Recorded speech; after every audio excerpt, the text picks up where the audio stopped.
Победа лун кежле күж ветеранлы ВИЧ медицинен региональный щем. Тава юралыштан чөктем шерти, тылын уджалыщаслы щем совештен унжик. Пачка джикатаялыш миян телеканалын. Пошление адырьи вишталыс уджан могмеданда социально адорьян министр Екатерина Грибкова. Пачка джика виштала миян воджа муныш сюжетын. Республика Саюралыш победалун кежле таво сотты свештем яс вид шурсыч. Нож такуймас гаш кежле щитасны война сачелядлы. Концлагерь ясын вывылымаяслы, да блокада Ленинграда вещкалым ёзлы. Унавын правительство пукта и ветеран ясон джойн виджалун бурдыдымы. В прошлом году больше 600 человек прошли оздоровление в санатории Колос Кировской области. Очень хорошие, позитивные отзывы получили. В этом году такую же работу продолжим. Количество санаториев увеличилось. Есть еще Золотой Колос. И в следующем году, безусловно, я надеюсь, что мы такую работу продолжим. Чөч метто санаториен регионын лоис бур олымы бергедем спецоперация пырычыш ясыз, да от сигналын шемья яслы. Оз дугды и уджавны пойш линия, ставшая чем ясы, видлала и ачыс юралыш, а канмущань от сокщетымы правительства пыртыс и выльвеш шемьяс. Биару керкаясы нюжадым щерти ыны кутасны мынтыны шо шурсач, колян во шайт яс боштысны ыкмыш шо морт, таво шо ветымын. В прошлом году были единовременно введены две важные меры поддержки отдельным категориям граждан.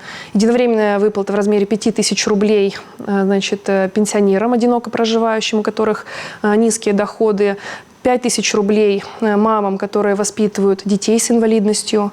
Кроме того, был введен такой очень важная мера поддержки в прошлом году – это подарочный комплект для новорожденных. Была введена мера поддержки для обеспечения транспортной доступности тех людей, которые проживают в труднодоступных населенных пунктах, которые выезжают для медицинских обследований и для диспансеризации в медицинские организации.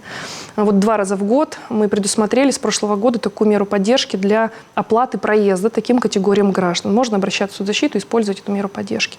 Во сайын регионын гыль аулысны ветымын шижим шурс морт, аталун и чаджикан.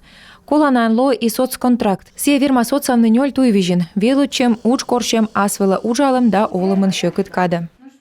На индивидуальную предпринимательскую деятельность и на ЛПХ, личное подсобное хозяйство, в прошлом году очень серьезно была увеличена сумма поддержки до 350 тысяч рублей на индивидуальную предпринимательскую деятельность, до 200 тысяч рублей на личное подсобное хозяйство. И сейчас, в весенний период, это наиболее актуальная мера. Как раз-таки люди сельских территорий активно эту меру используют. Если человеку не хватает знаний, навыков, необходимо для подачи документов в соцзащиту представить бизнес-план, что человек планирует организовать. Если есть трудности в этом вопросе, нам активно помогает Центр «Мой бизнес». Поэтому всю необходимую поддержку готовы оказать. А уджалан места яс щерти регионын ставы сбор. Как шурскомынад том войтерас уджан могбедем кожа программа. Кодлы абуна комын витарас на вермасны пройдитны профобучение либо лоны асвела уджалыщен. А уджан щетыш ясас ушедены бочны том войтерас.